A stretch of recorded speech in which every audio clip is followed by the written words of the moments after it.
Hello, I'm Makayla, and as I have been writing lots of essays this year for college, I realized that I kind of do the same thing every single time. Like I have the same way that I do an outline, the same way I write and revise. So I thought I'd share that today to make things a little bit easier perhaps for you. Maybe if you're not sure where to begin with your next essay, this will give you a place to start and you can work from there. Obviously this isn't the best way nor the only way, so just take it with a grain of salt, I guess. There are 3 parts to this: outlining, writing, and revising. So I'm going to start with outlining. Here we go. If you want to craft a powerful essay, the first thing you need to do is have a purpose for it, which seems obvious, but like, what's your question that you're trying to answer? Unless you're doing some sort of scientific research essay, usually an essay is arguing for something. And if you're arguing for something, you need to be answering some sort of solvable problem.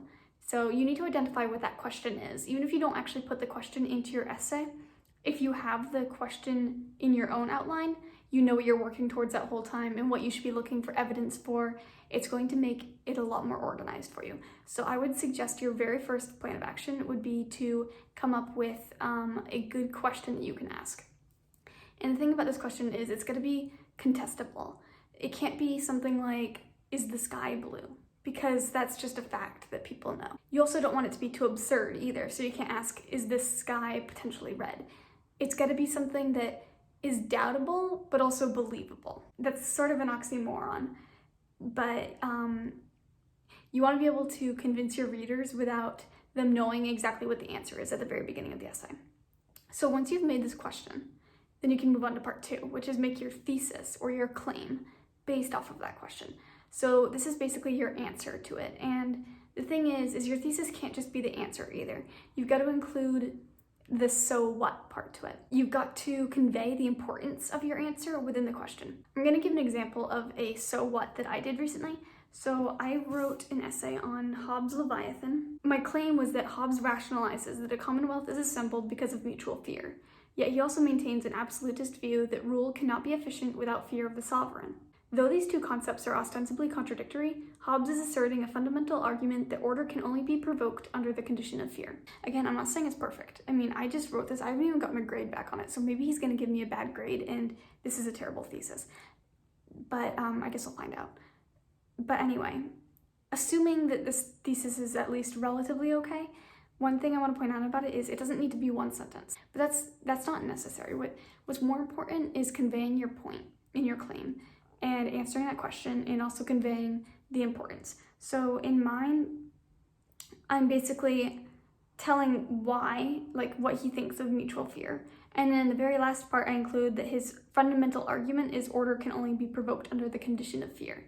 This is the so what, because it's helping us to understand what Hobbes' fundamental argument is in his treatise. I guess long story short, your thesis needs to answer your question, be reasonable yet also doubtable, and it needs to convey what is most significant about your claim. It needs to convey that important so what point. Why do we care? Why do we want to read your essay? Why does this matter? So once you've done that for your outline, the next course of action is to find evidence for what you're saying in your thesis. So assuming that you're using some sort of website or book for your essay, you should find all of the evidence that pertains to your argument and type it up. So these are going to be direct quotes. I would also advise putting in-text citations behind them so you don't have to find those later when you're writing your actual essay.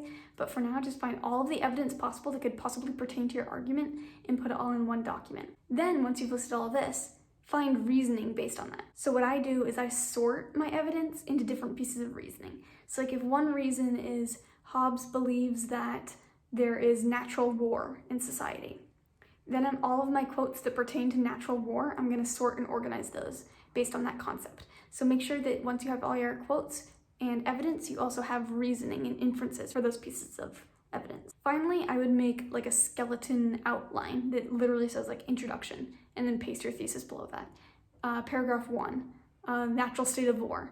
Paragraph 2, fear under the Commonwealth.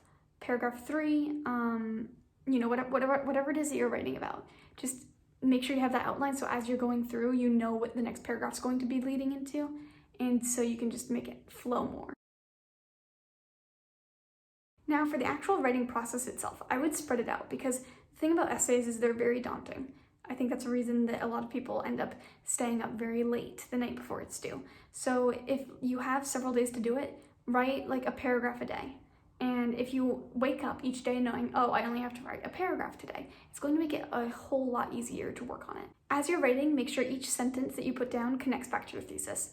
I mean, not like specifically connecting back to your thesis, but just make sure everything you're writing, that it's on topic and that it can apply to your thesis. You don't want to go off topic.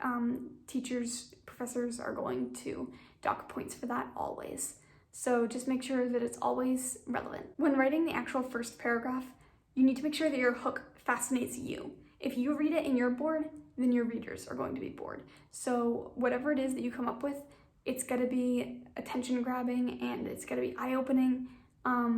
This is something you can even spend a long time on. This is a crucial piece of your essay. You wanna give people a good feeling as they go into your essay. All you need to do really at this point is take the quotes that you've already put down and the reasoning and literally transfer it into sentences. So I go through all the quotes that I've put down and I kind of insert them into my essay, and then after each one I'll spend a couple sentences analyzing and connecting between points. All you have to do is transfer it from like quote form to essay form. For the conclusion, I think that a lot of people struggle with restating exactly what they said in their introduction. You don't want to do this.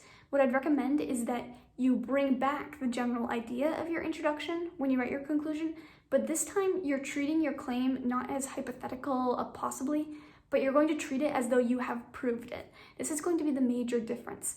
The introduction is supposed to kind of make you think about the possibilities. The conclusion is supposed to make you think about the answer. For revision, I would recommend that once you've finished typing your essay, you take a break, because it's always good to look at it with fresh eyes. I know that's a cliche, but it really does help to look back at it when you haven't looked at it for a while, so you've kind of forgotten what the exact content is. Once you do read through it, read aloud, because you'll catch any errors. Also, if you can, have someone peer edit your essay. That's always super helpful, getting another perspective. What I like to do during the revision process is make my title, because at that point, once I've read through it, I have a better idea of what words could possibly encapsulate the essay. And then finally, read through your essay one more time than you think you need to, because there's always typos that can be found. So it's a good idea to read through that one extra time so that you don't submit the essay with those typos. And maybe you can even see more points that you could make, or content you can change. It's just always good to do that extra read through. Sorry if I was speaking a bit fast. I didn't want this to be long and drawn out, but those are the 3 categories of essay writing that I kind of do with every essay I've done, at least this year. Hopefully I end up getting a good grade on that essay that I did, because it's going to be a bit awkward if my thesis gets a bad grade, because I've just shared it with you all as an example of like how I construct my essays.